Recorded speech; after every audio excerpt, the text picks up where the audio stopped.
Viewers and subscribers, welcome to my channel Technical News Service. Here what we have for you in today's news headlines. Mystery illness crippling mother of three. At this time last year, Kamara Brissett was experiencing discomfort in her back but was still making ends meet for her family. She worked at a restaurant and was constructing a shop in her yard in Rose Heights, St. James. Her aim was to be her own boss and make herself more independent. But for the past several months, a mysterious illness has crippled the independence and mobility of the 35-year-old mother of three. Brissett struggled to breathe as she spoke to the Star yesterday and had to pause on several occasions to catch her breath. She is paralyzed from the waist down and unable to sit up on her own. Currently being cared for by her brother Halwayne Brissett and her eldest child. Brissett said she cannot afford medical assistance. Thankfully, the father of her three children, ages 15, 13 and 3, is providing for them. But she is reaching out to the public for assistance. This morning yesterday I wanted to go outside and my brother had to call someone to help him. Staying in the house makes me very frustrated.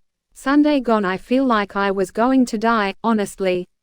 I have been vomiting for the past 2 weeks and I have shortness of breath. I want to go to the clinic but I don't have the funds. My sister and aunt came to visit me and I got 2 packs of diapers. I am spent all out. When I shared my story on TikTok, a couple of persons reached out and helped and I am thankful, she said. Brissett said that last year when she began having pain in her lower back and stomach, she was given a catheter when she visited the Cornwall Regional Hospital, and was admitted for 4 days. An MRI showed that Brissett was suffering from a herniated disc and she was referred to the neurology clinic and given medication. A herniated disc, which can occur in any part of the spine, most often occurs in the lower back. Depending on its location, it can cause pain, numbness or weakness in an arm or leg. When I buy the first set of medication, I could only afford only 1 week's supply and I couldn't afford to buy the other set because the illness has prevented me from working. The pain started to get worse and I went back to the clinic and tell them. I was still walking but in September, my legs started getting weak, she said. A month later, Brissett said her right leg stopped moving and by November, so did the left. It was November 6th and none of my legs were moving. I couldn't sit up or anything. My brother took me back to the hospital and they admitted me, and by the time I just couldn't do anything for myself. I stayed in the hospital until April of this year. I got medication and I got physiotherapy daily. 2 weeks before I got out of the hospital, I felt some crawling sensation in my upper body and my right arm started getting weak, she said. She said the doctors are uncertain about her diagnosis and told her that it could be a case of transverse myelitis, which is an inflammation of part of the spinal cord, or multiple sclerosis, a potentially disabling disease of the brain and spinal cord. Brissett said her house is located far from the main road, so her brother sometimes has to carry her on his back should she need to go out. He is now enduring back pain. Thankfully, brother is here with me for most of the day. He doesn't leave my side but I know it is hard on him. Any help I could receive, even to buy diapers, I would appreciate. Sometimes people would promise to help and it doesn't happen but I know everyone has it hard. I would really like to get back on my feet again. I am praying for it, she said. Persons wishing to assist Kamara Brissett may contact her brother Halwayne at 876-501-2932. Girl falls into uncovered water tank, dies. Residents of Comfort District, a few miles south of Mandeville, were left in shock and disbelief after a little girl, said to be about 7 years old, is suspected to have drowned in an open concrete tank on Tuesday. The child was identified only as Kimmy, a grade 1 student at a nearby school. Residents told the Jamaica Observer that about midday the child was attempting to retrieve a slipper from the tank when she lost her balance and fell in. They said firefighters who responded to their calls later removed the child's body from the tank. One resident, who identified himself as Val, pointed to the danger in having open concrete tanks. As a father, I feel it to know that a child lost her life like this. We need to take some steps to deal with safety because even adults can make a wrong step and fall in it. I don't even know the little girl, but I feel it, like my own child. It is just sad, he said.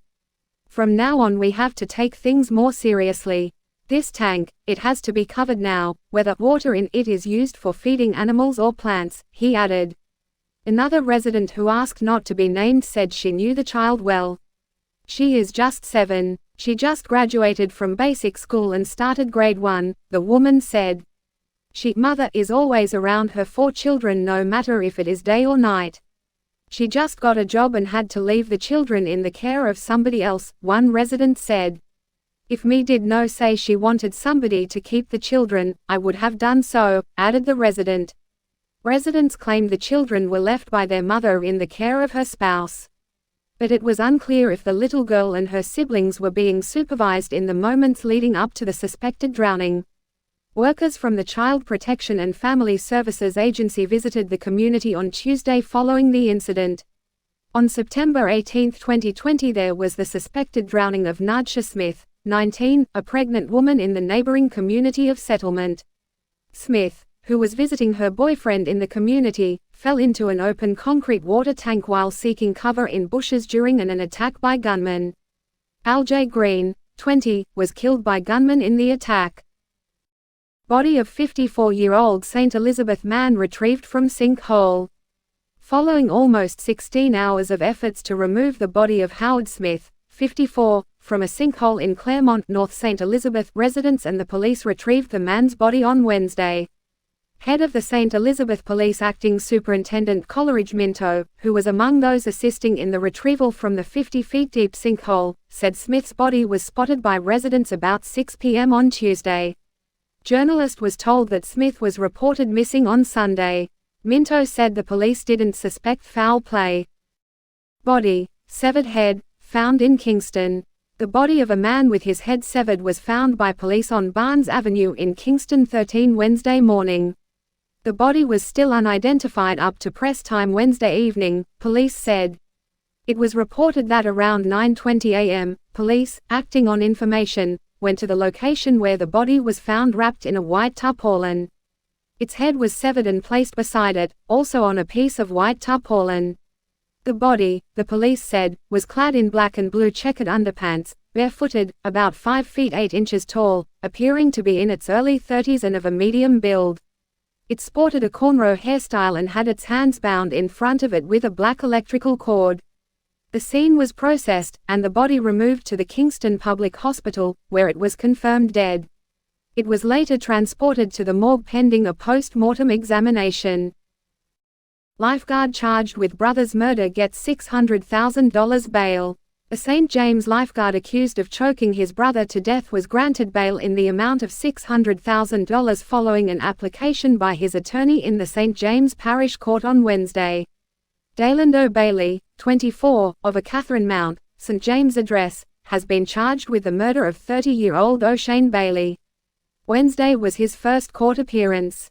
During his bail application, Dalendo's lawyer, Henry McCurdy, emphasized that provocation played a significant role in the incident, highlighting the circumstances that led to his client's actions. The deceased jumped at him, they had an altercation, and he tried to defend himself. All he had done was hold him, and he held him too tight, McCurdy explained. Additionally, he pointed out that his client's immediate decision to voluntarily approach the police and provide a detailed account of the events demonstrated his willingness to cooperate with the authorities. Presiding Judge Sasha Marie Smith Ashley then asked the defense counsel if he intended to shorten the proceedings by transferring the case to the circuit court, to which he replied that he would not do so because he would like full disclosure of all documents before the matter is sent to that court. McCurdy also revealed that the death of his client's brother had affected him and that his family was willing to help him with counseling. Meanwhile, the court was informed that several documents, including the post-mortem report, remained outstanding. As a condition of his bail, Dalendo is to report at a specific police station on specific days of the week. He was also ordered to surrender his travel documents and a stop order will be imposed at all ports. He is to return to court on November 30. According to reports, the brothers were at home on September 12 when an argument developed.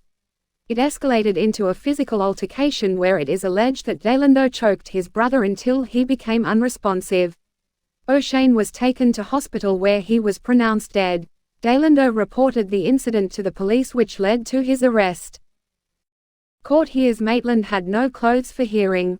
The circuit court was informed that Noel Maitland, the man charged in the murder of social media personality Donna Lee Donaldson, was absent from court on Wednesday morning as he had no clothes to wear. He was expected to be present for his renewed bail hearing. Maitland's lawyer Christopher Townsend explained that despite the best efforts of the accused's family, the police did not accept clothing provided for him. The clothing was taken but refused, Townsend said. The court also heard that the application to renew the bail hearing, which was to be filed on or before September 1, was not before the court. The matter has been postponed until November 16. Donaldson was last seen at Constable Maitland's New Kingston apartment on July 11. She was reported missing on July 13. The police had indicated that investigations concluded that Donaldson was killed on July 12 between 4 p.m. and 8 p.m. Viewers and subscribers, thanks for watching. Remember to like, share, comment and subscribe to my channel. Also hit that notification bell so you can be notified when we drop a new video. And remember, be safe and see you again.